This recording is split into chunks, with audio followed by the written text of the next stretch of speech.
Me pasé en mi despedida de soltera, pero se filtró un vídeo. ¿Saben lo que es tener la vida perfecta? No una vida de película, llena de lujos y sin problemas. Hablo de una perfección real, tangible. Una vida que has construido con alguien, pieza por pieza, con amor y esfuerzo, hasta tener un futuro tan claro y brillante que casi puedes tocarlo con los dedos. Yo lo tenía. Lo tenía todo. Y ahora solo tengo el eco de los susurros en cada habitación a la que entro, las miradas de reojo que me desnudan el alma, y un vídeo de 47 segundos que lo redujo todo a cenizas. Y lo peor, lo que me carcome por dentro, es que todo el mundo cree que la culpable fui yo. Que yo fui la única que falló. Pero nadie, absolutamente nadie, quiere hablar de la traición que yo sufrí. De cómo me robaron mi vida. Para que puedan entender la magnitud de la caída, primero tienen que entender la altura desde la que caí. Tienen que conocer a Marcos. Y tienen que entender lo que construimos. Nos conocimos en un martes lluvioso de abril. Yo tenía 23 años y trabajaba como una esclava en una agencia de marketing que me estaba consumiendo. Salí corriendo de la oficina, tarde para una reunión con un cliente, con el pelo hecho un desastre y los papeles medio mojados. La lluvia torrencial se había desatado de la nada, y yo estaba varada bajo el toldo raído de una cafetería, sintiéndome pequeña e insignificante. Y entonces, de repente, la lluvia dejó de golpearme. Un paraguas azul marino apareció sobre mi cabeza. Me giré y lo vi. Marcos. Tenía una sonrisa tranquila y unos ojos color avellana que parecían capaces de calmar cualquier tormenta. Parece que necesitas ayuda, dijo con una voz grave y serena. Me ofreció acompañarme hasta la parada del metro. Esas 3 manzanas bajo su paraguas fueron más reveladoras que años de citas a ciegas. Había una comodidad instantánea. Le conté, casi sin aliento, sobre mi jefa tiránica y mi sueño lejano de ser mi propia jefa algún día. Él me escuchó de verdad. No solo asentía, hacía preguntas. Me habló de su trabajo como arquitecto, no de los edificios, sino de lo que sentía al crear espacios donde las familias pueden echar raíces. Antes de que yo me metiera en el vagón, me dijo, me encantaría seguir esta conversación. ¿Qué tal un café, pero esta vez sentados y sin riesgo de electrocución? Nuestra primera cita fue 2 días después en esa misma cafetería. Hablamos durante 4 horas. Sacó un cuaderno y, mientras yo le hablaba de mis ideas, él empezó a dibujar en una esquina de la página. Dibujó un pequeño logo para mi futura consultoría. Para que lo visualices, dijo. Nadie había tomado mis sueños tan en serio, ni siquiera yo misma. Así fue nuestra relación durante 5 años, una construcción meticulosa. Marcos era el hombre del plan. Tenía una hoja de cálculo para nuestro ahorro para la entrada de un piso, otra para planificar las vacaciones con meses de antelación, incluso una para la lista de la compra que optimizaba el recorrido en el supermercado. Lo que al principio me pareció una manía, pronto entendí que era su lenguaje de amor. Su planificación era su forma de construir un refugio seguro para nosotros, un mundo donde las sorpresas desagradables no tuvieran cabida. Él fue quien me dio el empujón para dejar mi trabajo. Laura, estás marchitándote ahí, me dijo una noche, viéndome llegar con ojeras y el ánimo por los suelos. Lánzate. Yo te cubro los primeros 6 meses. Apuesto por ti, ciegamente. Y lo hizo. Mientras yo luchaba por conseguir mis primeros clientes, él pagaba las facturas sin una sola queja. Se quedaba despierto hasta las 2 de la mañana, preparándome un té mientras yo pulía una propuesta, y era el primero en celebrar con una botella de vino cuando conseguía un nuevo proyecto. Juntos, compramos nuestro primer piso. Un apartamento luminoso con un pequeño balcón que daba a un parque. Recuerdo el día que nos dieron las llaves. Marcos extendió en el suelo los planos que él mismo había rediseñado. Aquí irá nuestra librería. Y esta pared la tiraremos para que la cocina se una al salón, para que siempre estemos juntos, incluso cocinando. Cada decisión era compartida. Cada clavo, cada capa de pintura, era un ladrillo más en nuestro futuro. El compromiso no fue una sorpresa. Fue una certeza. Una noche de verano en nuestro balcón, mirando las luces de la ciudad, me dijo, creo que ya estamos listos para el siguiente paso en el plano. Y sacó un anillo de una simpleza y elegancia que me cortó la respiración. Lloré, no de sorpresa, sino de la pura y abrumadora certeza de que mi vida era exactamente como debía ser. Pero la perfección es una bestia exigente. A medida que la boda se acercaba, una ansiedad sorda empezó a crecer en mi pecho. Cada detalle tenía que estar a la altura de nuestra historia, perfecta. Su madre me llamaba hija y ya me incluía en el chat familiar. Las invitaciones llegaron con nuestros nombres unidos. Y yo empecé a sentir pánico. Un pánico silencioso y vergonzoso. Amaba a Marcos, pero tenía miedo de desaparecer. Miedo de que Laura se disolviera para siempre y solo quedara la esposa de Marcos. Me sentía como una impostora en mi propia vida perfecta, aterrorizada de no estar a la altura del papel que todos esperaban que interpretara. Mi despedida de soltera fue organizada por mi mejor amiga y dama de honor, Carla. Carla ha sido mi ancla y mi torbellino desde la universidad. Es mi polo opuesto. Mientras yo sobreanalizo, ella vive. Y yo la necesitaba. Laura, esta es tu última noche de libertad oficial, me decía, con un brillo pícaro en los ojos. Es un rito. Necesitas una última noche de locura, de ser solo tú, antes del sí, quiero. No quiero dramas, Carla. Solo algo divertido y tranquilo, le suplicaba yo. Tranquilo y divertido es una contradicción, se reía ella. Confía en mí. Es una válvula de escape. Tienes que soltar toda esa presión de la boda perfecta. Es saludable. Marcos lo entendería. Es una tradición. Sus palabras se quedaron conmigo. Válvula de escape. Tradición. Empecé a verlo no como una simple fiesta, sino como algo necesario. Una forma de purgar mis miedos, de hacer algo impulsivo y estúpido para poder abrazar la calma y la estructura de mi vida con Marcos sin sentir que me había perdido algo. Me convencí a mí misma de que necesitaba esa noche de caos para poder ser la esposa serena y perfecta que él merecía. La noche empezó con una cena elegante, seguida de una ronda de cócteles en un bar de moda. Mis amigas más cercanas estaban allí, todas gritando y riendo, brindando por la última noche de Laura. Luego, Carla nos llevó a un club con un reservado. La sorpresa principal, por supuesto, era un stripper. Al principio, me sentí horriblemente incómoda. Pero el alcohol ya hacía su efecto, la música era una pared de sonido que impedía pensar, y mis amigas me animaban sin cesar. Es tu noche, Laura. Aprovéchala. Carla no soltaba el móvil. Esto es para el álbum de los recuerdos prohibidos, gritaba, grabándolo todo. Y poco a poco, me dejé llevar. Bailé. Me reí a carcajadas. Me sentí desinhibida por primera vez en meses. Toda la ansiedad por la boda, por ser perfecta, se disolvió en chupitos de tequila y luces de neón.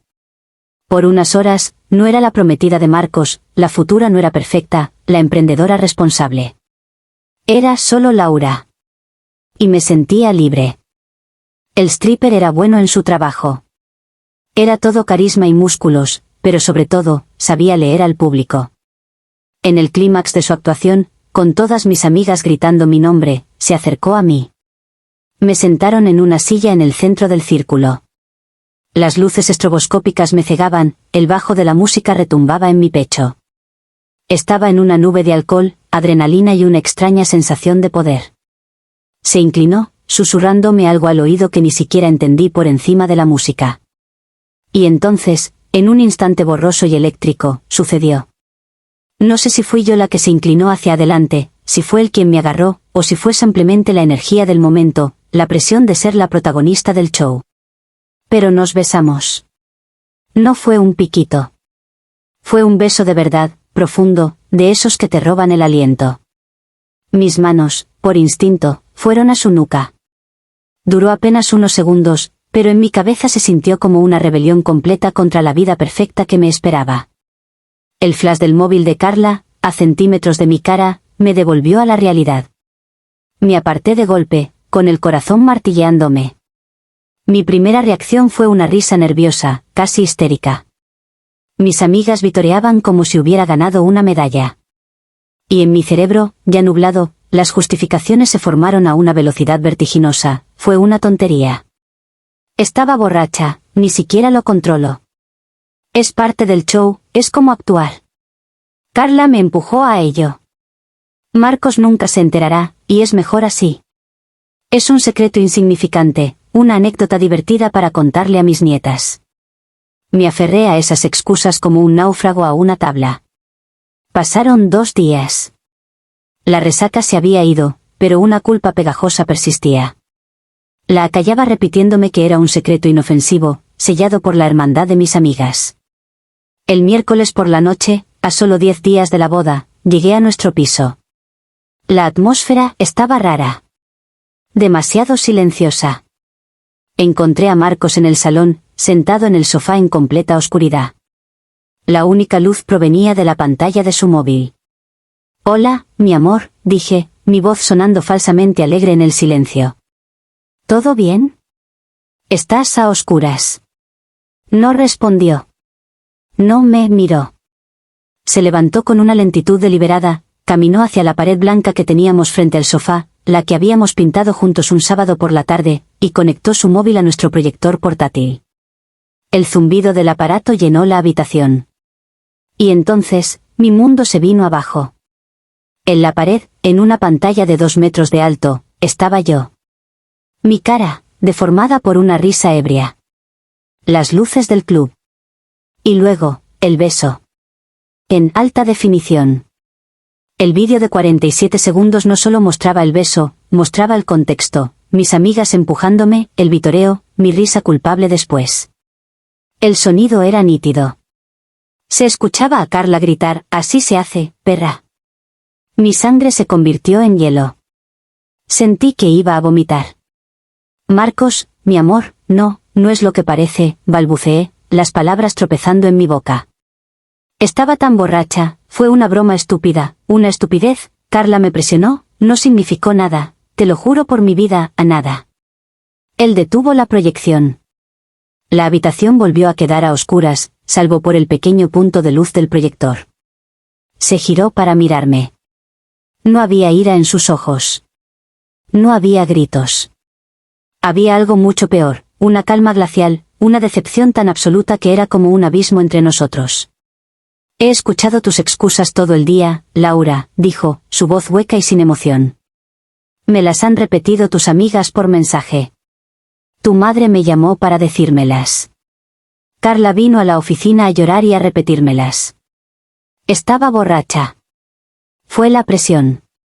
No significó nada». Hizo una pausa que duró una eternidad. «El problema no es que un vídeo se haya filtrado. El problema no es la humillación pública, aunque también. El problema es lo que hiciste en el vídeo. La filtración no es la traición, Laura. El beso lo es». Cada palabra fue un martillazo. Desmanteló mi castillo de naipes de justificaciones. Me dejó desnuda con la verdad, yo había elegido hacer eso. Y en ese instante, en el silencio de nuestro salón, supe que todo había terminado. La boda, el piso, el plano de nuestra vida perfecta. Todo se había quemado en esos 47 segundos. La filtración fue como un virus. Alguien en la fiesta, una amiga de una amiga, que ni siquiera conocía bien, lo reenvió a su novio para reírse. Y de ahí, saltó a un grupo de WhatsApp. En menos de 24 horas, lo tenía todo nuestro círculo de amigos y peor aún, algunos familiares. La humillación fue pública, rápida y total. Marcos fue quirúrgico. Al día siguiente, canceló la boda. Con la misma eficiencia con la que la había planeado, la demolió. Su familia, que me trataba como a una hija, dejó de responder mis mensajes. Su madre, que me enviaba recetas cada semana, me bloqueó. Mi propia familia estaba devastada y avergonzada. Mi padre, un hombre de pocas palabras, me sentó y me dijo, «¿Cómo pudiste hacerle esto? ¿Cómo pudiste humillar así a un hombre tan bueno y a nosotros con él?» Y todo el mundo se centró en mi error, en mi acción. Nadie se detuvo a pensar en la malicia de quien lo filtró. Nadie cuestionó la traición de Carla al grabarme en un momento de vulnerabilidad. De repente, yo era la única villana. Yo también era una víctima. Víctima de la presión, de una mala decisión, sí, pero sobre todo, víctima de una violación flagrante de mi privacidad. ¿Merecía que mi vida entera fuera demolida públicamente por un error cometido en estado de ebriedad? Sentí, y sigo sintiendo, que el castigo fue brutalmente desproporcionado. Actualización 1. Hace un mes, habría sido mi boda. Pasé el día entero en mi antigua habitación en casa de mis padres, a donde tuve que volver. Marcos me transfirió mi parte de la entrada del piso sin una sola palabra.